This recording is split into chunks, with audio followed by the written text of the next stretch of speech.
Today, we're diving into The Power of Regret by Daniel Pink. Have you ever looked back on your life and wondered how different things could have been if you had made other choices? Do you ever wish you had taken more risks or acted differently in key moments?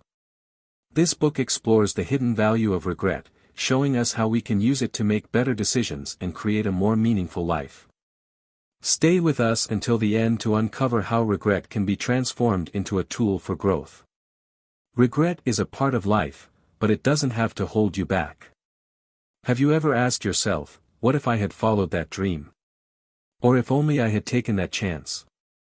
These questions can linger in our minds, creating a sense of what could have been. But instead of being a burden, regret can be a powerful motivator. It can teach us lessons, help us avoid future mistakes, and even lead us toward greater fulfillment. This is exactly what The Power of Regret aims to reveal. In this summary, you'll learn how regret shapes us, why it's a necessary part of the human experience, and how to turn it into something positive. You'll also get practical tips on how to anticipate and manage regret in a way that leads to better decisions and a more fulfilling life. If you're ready to embrace regret and use it to your advantage, join us as we explore this insightful book. So, let's begin. The myth of no regrets. One day in October 1960, Charles Dumas arrived at the lavish apartment of the famous French singer Edith Piaf. Dumont was nervous, carrying his latest composition in a briefcase. P.F., one of the world's most celebrated entertainers, was 44 years old at the time, and her health had deteriorated due to years of addiction and an unhealthy lifestyle. Just a few months earlier, she had slipped into a coma from liver failure. Despite her poor health, Piaf was known to be difficult to work with, often temperamental and tough on those around her. In her view, Dumont was nothing more than an average composer. That evening, Piaf initially refused to meet him, leaving him waiting for hours in the living room. However, just before going to bed, she agreed to listen to only one song from Dumont. Dumont sat at the piano and began playing, quietly humming the lyrics to his song. Non. Rain. De re. Rain. Non, Jnai regret rain. In English, this means, no, nothing at all. No, I regret nothing. Piaf was captivated by the song. She asked Dumont to play it again, and he did so, over and over, for hours. Later that night, Piaf even called the director of the famous concert venue, l'Olympia, to hear the song. A few weeks later, Piaf performed it on French television, and in December, she sang it live at l'Olympia. That performance helped save the venue from financial ruin, and Jean Regret Rain became an instant hit, selling over 1 million copies. The song solidified Piaf's status as a cultural icon. 3 years later, she passed away. Many people believe that having no regrets is a sign of strength, that you should forget about the past and move forward. Regret, after all, makes us feel uncomfortable. That's why so many icons like Edith Piaf claim to live without regret. The famous line, "I have no regrets," has been echoed by the likes of Bob Dylan, John Travolta, Tony Robbins, and even Angelina Jolie. People all over the world have tattooed "no regrets" on their bodies, and it's become a common theme in songs and self-help books. At first glance, this mindset feels empowering. However, there's one major problem with it. The belief itself is flawed. Regret is a natural part of being human. There's no need to avoid it or feel bad about it. In fact, regret can guide you toward making better decisions, improving yourself, and finding deeper meaning in life. Numerous studies by researchers have shown this to be true. We'll explore some of those studies later on. The goal of this summary is to show you a new perspective on regret. It's not something to be feared or dismissed. It's something you can embrace and use as a tool for personal growth. Why regret makes us human? We experience regret because we possess two unique abilities that are distinctly human.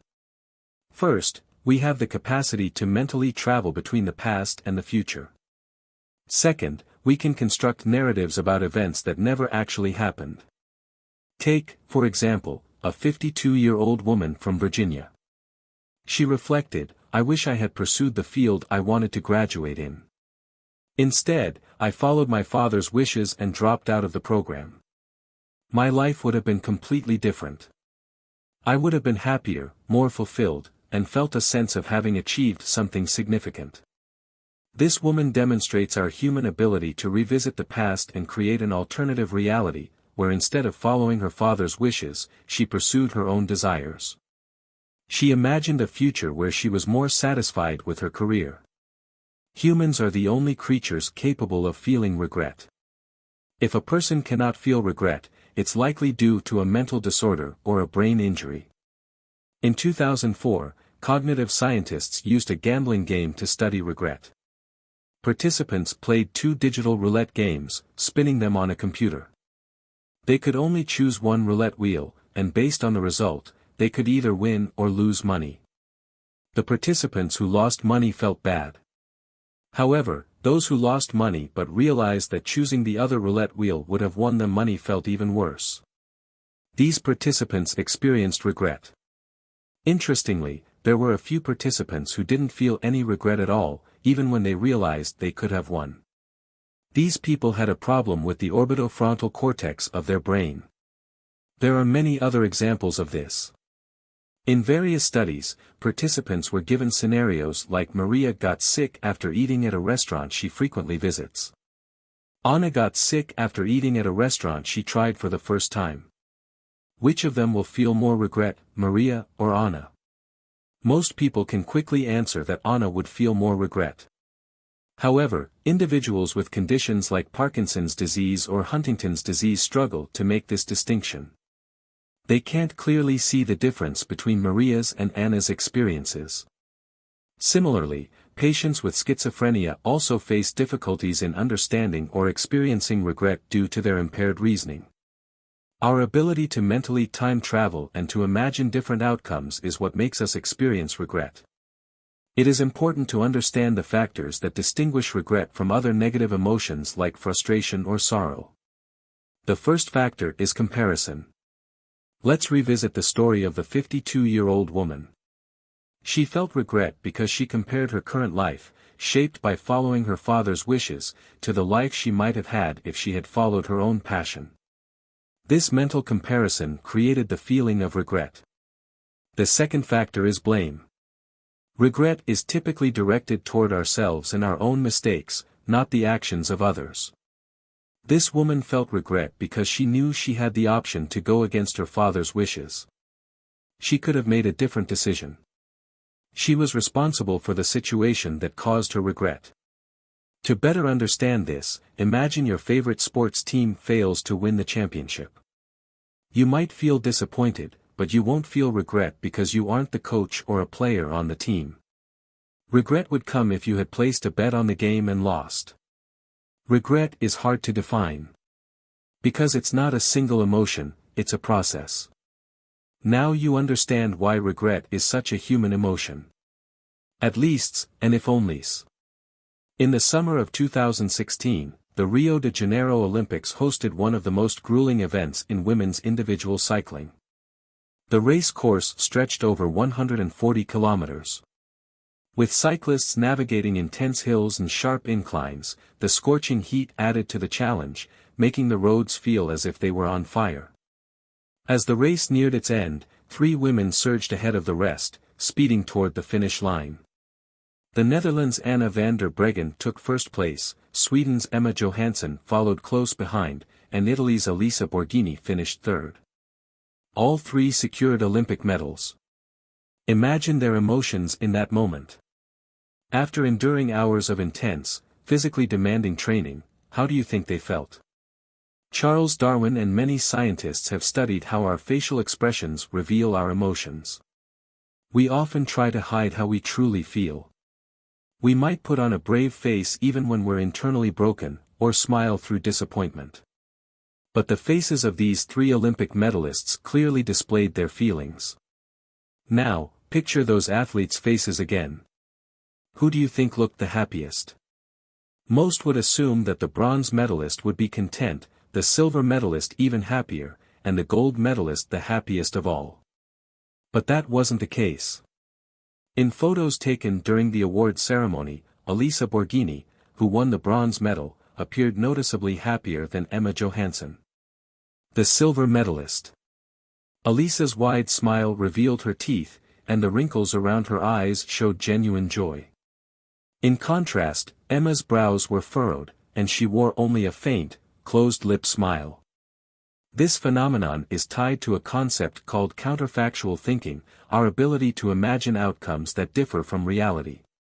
There are two types of counterfactuals. The first involves imagining how things could have been worse. This leads to at least statements. For instance, I didn't score well on my final exam, but at least I passed. The second type involves thinking about how things could have been better. This leads to if-only statements. For example, if only I had studied a little harder, I could have gotten better grades. In 2020, researchers at the University of Minnesota analyzed the facial expressions of 400 athletes from 140 sports in 60 different countries. They used computer software to study their emotions. The results showed that gold medalists smiled the most, but bronze medalists smiled more than silver medalists. After the 2016 Rio Road Race, Elisa Borghini, the bronze medalist, got off her bike and embraced her family and friends. Meanwhile, Emma Johansson, the silver medalist, quietly hid her face and walked over to her husband. The event announcer remarked, "If there had been just 100 more meters, Emma would have won." Encapsulating the classic, if only, mindset. At least thinking brings us comfort. It helps us accept what has happened and find solace. For example, I didn't get the promotion, but I still have my job. On the other hand, if only thinking often makes us feel worse, it introduces stress and frustration. If only I had prepared better for the interview, I might have gotten the job. Logically, one might assume that people would choose to think in terms of at least more often than if only. After all, we're wired to seek happiness and avoid pain. But surprisingly, that's not how it works. Researchers ask people to keep diaries and randomly message them to check their thoughts. The study revealed that 80% of the time, people were thinking in terms of if only in truly dire situations, like accidents. Did people shift to at least thinking, saying things like, "We may have lost all our belongings in the crash, but at least we're alive"? In everyday life, however, most of us lean toward if-only thoughts. That's simply how our brains operate. Why do we do this? Why do we dwell on our mistakes and hurt ourselves by thinking about what could have been? Is there some hidden satisfaction in self-inflicted pain? In truth, regret is essential for survival. At least counterfactuals may make us feel better in the short term, but they don't improve our performance or decisions in the future. On the other hand, if only counterfactuals may make us feel worse now, but they push us to do better later. Regrets are the ultimate if only. They make us uncomfortable today so that we can create a better tomorrow. Why regret makes us better? Have you ever continued making poor decisions despite investing time, money, or effort into something simply because you didn't want to admit defeat? Have you kept working on a failing project, refusing to change your approach because of the effort already invested? Or tried to fix a broken relationship just because of the years you spent on it? We often become so attached to something that we repeat the same mistakes over and over. Regret helps us break that cycle. Regret offers 3 key benefits. It can improve your decisions, enhance your performance, and give deeper meaning to what you do. Let's explore each of these in detail. First, regret makes our decisions better. Imagine you bought a guitar that you rarely use. Now it just takes up space in your room, and you're in need of cash. Coincidentally, your friend Maria is looking for a second-hand guitar. She asks how much you'd sell it for. Let's say you initially paid $500 for it and $300 would be a fair price. Maria, however, isn't willing to pay that much. So you agree to sell it to her for $225. When you tell her the price, she immediately agrees and hands you the money. Do you think you'd regret this decision? When people accept your first offer without hesitation, you often kick yourself for not asking for more. Admitting that regret can help you make better decisions in the future. In a study conducted by social psychologists at Columbia University, a group of negotiators was observed. These negotiators had their first offers accepted right away. The psychologists asked them to rate how well they thought they could have done had they asked for more.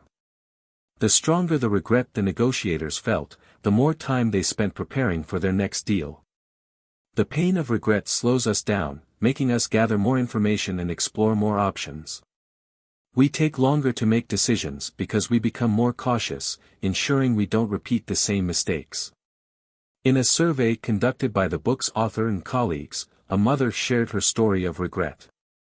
She said, "When my daughter was 5 years old, I yelled at her on the way to school because she spilled juice on her uniform. I lost my temper, and she cried. I hurt her over a simple stain on her clothes. After that incident, I never yelled at her again. I learned from my mistake, but I still wish I could go back and undo what I did." Second, regret can improve your performance. Psychologists often use anagrams in their research. Rearranging letters in a set of words to form new combinations tells us a lot about how the mind works. For example, rearranging the sentence "clairvoyant smash egg pools" can give you psychologist love anagrams. Social psychologist Keith Markman gave a group of participants 10 anagrams to solve, telling them they would be graded on their performance. After some time, Markman informed the participants that they had only solved half of the anagrams. He wanted them to feel regret. He asked them to reflect on their performance and think about how they could have done better. Their minds filled with if-onlys. They felt worse than another group of participants, who were encouraged to think in terms of at least I solved half of the anagrams. Interestingly, in the next set of anagrams, the participants who had felt regret solved more puzzles, worked for longer, and outperformed everyone else. In another experiment by Keith Markman, participants were asked to play blackjack on a computer. One group was told they would be done after one round, while the second group was informed that they would continue playing after the first round. The participants who knew they would play again experienced more, if only after the first round, regretting their strategy or the risks they took. In contrast, the first group felt no regret, simply saying, "At least I didn't lose more money." The second group's regret stemmed from the fact that they had another round to improve their performance, while the first group, knowing they were done, felt satisfied with how they played. Finally, regret adds meaning to our lives. One of the participants in the World Regret Survey, Abby Henderson, is a 29-year-old writer. She grew up in Arizona, but her family used to spend the winters at her grandparents' house in Indiana to escape the cold. Both of Abby's parents worked, and as a quiet child, she enjoyed spending time alone after school. However, her grandmother in Indiana would always wait for her to return and ask how her day went. Abby found this irritating and rejected her grandmother's attempts to connect. Now, she regrets it deeply. Her greatest regret is not learning more about her grandparents' life stories. So when her father turned 70, Abby bought him a subscription to Storyworth, a service that emails a question each week, like, "What is your favorite childhood memory?" Or "What did you love most about your mother?" The recipient writes their response as a story, and after a year, Storyworth compiles the stories into a book. Abby wanted to get to know her father more deeply. Abby said, "Now I search for more, meaning I look for more connection. I never want to feel the regret I did when my grandparents passed away. I don't want to lose the chance to connect with my parents." Regret sharpens the sweetness of life. We often don't realize how much something means until it's gone. Regret ensures we don't make the same mistake again. Abby now has a great relationship with her parents, because she learned from the regret she felt after losing her grandparents. Regret, despite its pain, drives us toward better decisions, improved performance, and more meaningful lives. Rather than avoid it, we should embrace it as a powerful tool for growth and transformation. Undoing and at leasting. In the previous chapters, we explored why regret is essential. In the following chapters, we'll discuss how to deal with it. Take the example of Jeff Bosley. At 29, he joined the army, making him the oldest cadet in his camp, older even than his drill sergeant. Eager to fit in, Jeff decided one night to get a tattoo. Wanting to impress his fellow cadets, he chose something that would symbolize strength, and he got a tattoo on his left arm, the one he used to hold his rifle, in bold papyrus font. No regrets. Jeff served in the military for 10 years before becoming a firefighter in Colorado. Around the same time, he went through a painful divorce. The failure of his marriage made him realize just how much regret he carried. He regretted not finishing college, not following his passion for acting, and, above all, Jeff knew the tattoo on his arm wasn't true anymore. He regretted choosing the papyrus font, which he now found terrible.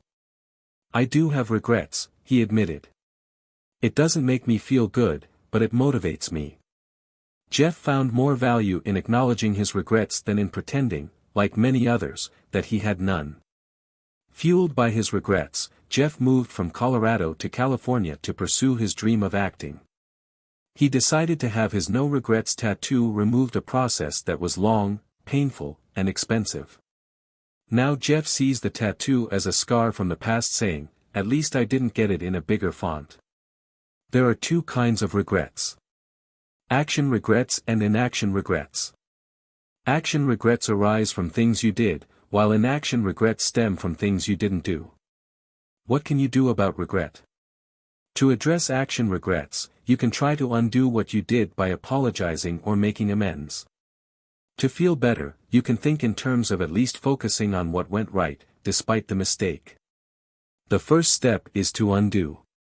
Imagine you slapped a friend during an argument or said something inappropriate at a funeral.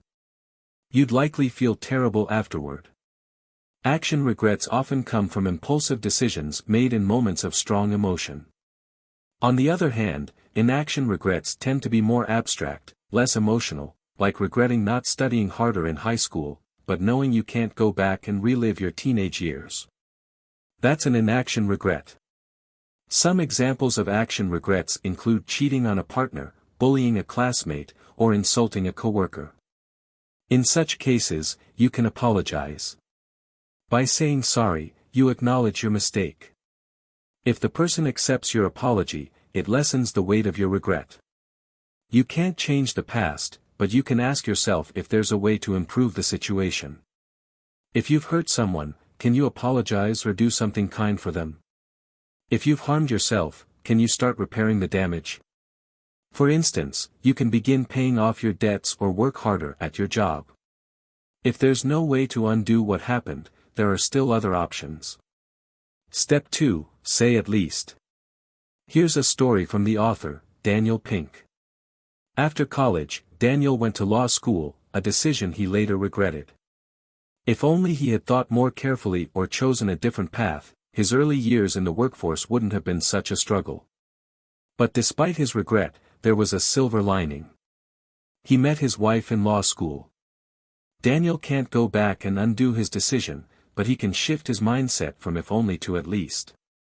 As he puts it, going to law school may have been a mistake, but at least I met my wife there. At least statements don't necessarily improve our future performance or decisions, but they help us feel better in the present. In the World Regret Survey, many women expressed their deepest regret as marrying their ex-husbands. But even those women found something to use as their least. Many said, "I regret marrying him, but at least I have my children." At least is like a balm for our pain. It helps us avoid the damaging emotions of anger or depression. Look for the silver lining. Think about your regret and complete the following sentence at least. This shift in perspective may not change what happened, but it can help ease the sting of regret, allowing us to move forward with greater peace and clarity. Anticipating regret. One day, in 1888, Alfred Nobel woke up and was shocked to find himself in the obituary section of the newspaper. Although he was very much alive, the paper mistakenly reported his death. In reality, it was Alfred's brother, Ludwig Nobel, who had passed away, but a journalist made an unfortunate error. What stunned Alfred even more was the obituary's headline, "The Merchant of Death is Dead." Nobel was a successful chemist and inventor, known for his creation of the detonator, blasting cap, and most notably, dynamite, which he patented in the 1860s. He owned factories around the world, and had become a multi-millionaire. Yet, despite his accomplishments, the obituary didn't praise him as a brilliant inventor or an entrepreneur. Instead, it portrayed him as a greedy man who had profited by selling tools of destruction and enabling people to kill one another. 8 years later, when Alfred Nobel truly passed away, his will stunned everyone. Instead of leaving his fortune to his family, he dedicated it to establishing a prize to be awarded to those who make significant contributions to humanity. Today, we know it as the Nobel Prize. The idea for the Nobel Prize came from reading that mistaken obituary. Alfred Nobel didn't want to be remembered that way. He anticipated the regret he would feel if he didn't change how people saw him and his legacy, so he altered his behavior. We can look back on past regrets and think about what we did or didn't do. But we can also imagine our future and anticipate what we might regret, allowing us to change course before it's too late. Jeff Bezos, the founder and chairman of Amazon, developed a concept called the regret minimization framework. In the 1990s, Bezos was working at a financial firm, doing well, and earning a significant income. However, with the rapid growth of the internet, he saw a huge opportunity to sell books online. Bezos shared his plan with his boss, who gave him 2 days to make his final decision. Should Bezos leave his high-paying job and become an entrepreneur? That's when he came up with his regret minimization framework. Bezos asked himself, "When I'm 80 years old and look back on my life, will I regret not taking this chance?" He wanted to minimize the future regrets he would carry. Bezos knew that if he didn't try to build something with the internet, he would always regret it. He wouldn't be able to escape the feeling of missed opportunity. By anticipating his regret, the decision became clear. Bezos quit his job and started Amazon. Daniel Pink took Bezos' idea and adapted it into the regret optimization framework. This approach helps us make better decisions by thinking ahead and optimizing for the regrets we want to avoid. Regrets generally fall into 4 categories, based on their underlying causes. Foundation regrets relate to major life aspects, like health, education, or finances. We all need stability in life, which is why a healthy body, mind, and financial security are essential. Failures in these areas lead to foundation regrets because they prevent us from achieving other goals. Boldness regrets come from missed opportunities. These are the chances we didn't take, such as not starting a new business, not following our passion, or not pursuing our true love. Moral regrets arise from doing something wrong. Most people want to live ethically, but when we violate our values, whether by cheating on a test, lying to a business partner, or betraying a friend, we experience moral regret. Connection regrets are tied to the relationships we have with our parents, partners, children, siblings, friends, classmates, or colleagues. When we damage these connections or fail to build meaningful relationships, we experience regret. The regret optimization framework works like this. Spend time anticipating your major regrets, but avoid dwelling on regrets that don't fall into these categories. Doing so will only increase your anxiety and stress. For example, if you're buying furniture or a machine, this decision likely doesn't fall into any of the key regret categories. It won't cause long-term distress. Make your decision and move on. You'll be fine. But if you're dealing with one of the key regret categories, take time to imagine yourself 5, 10, or even 50 years in the future. Will you take the risk? Will you do what's right? What choices will improve your health, education, or finances? Anticipate those regrets and choose the option that minimizes them as much as possible. Every day, we make thousands of decisions. Some are important, while others are not. Understanding the difference helps you make decisions more easily and effectively. By looking ahead and imagining the regrets we might face, we can make more informed, thoughtful decisions. This foresight helps us avoid the pain of future regret and live a life with fewer, if onlys and more, I'm glad I dids. Conclusion. First, you've learned that regret is what makes us human. Only humans have the ability to mentally travel between the past and the future. Only we can construct stories about events that never actually happened. Regret stands apart from other negative emotions because it involves comparison and self-blame. Second, we explored how regret makes us better. It teaches us to improve ourselves, our decisions, and the way we approach life. Third, you've learned what you can do about regret. You can either apologize, try to fix the situation, or if neither is possible, focus on the positive aspects of what happened. There are a few practical tips for dealing with regret, especially for things you wished you had done. Share your regrets with others. Tell your story. You could even write about it in a journal. Don't punish yourself. Be kind to yourself. Focus on what you've learned from the experience. Take a break and allow yourself time to heal. We all experience regret. It's simply a part of life. We hope this summary has helped you feel better about it. Move forward by learning from your mistakes. Focus on what you're doing now so you can minimize future regrets. As we come to the end of this journey on understanding the power of regret, remember that regret isn't something to fear, it's a tool for growth. It's a mirror that reflects our past choices and guides us toward a better future. Embracing our regrets allows us to learn, evolve, and make wiser decisions moving forward. If you found value in this summary, I hope you found this video helpful. If so, please like, share, and subscribe to my channel. I'll see you in the next video. Don't forget to share it with others who might need a fresh perspective on dealing with their own regrets. And if you're on a path of self-improvement, subscribe to the channel for more insightful book summaries that will help you navigate life's challenges with confidence and clarity. Thank you for listening, and as always, keep learning and keep growing. See you in the next summary.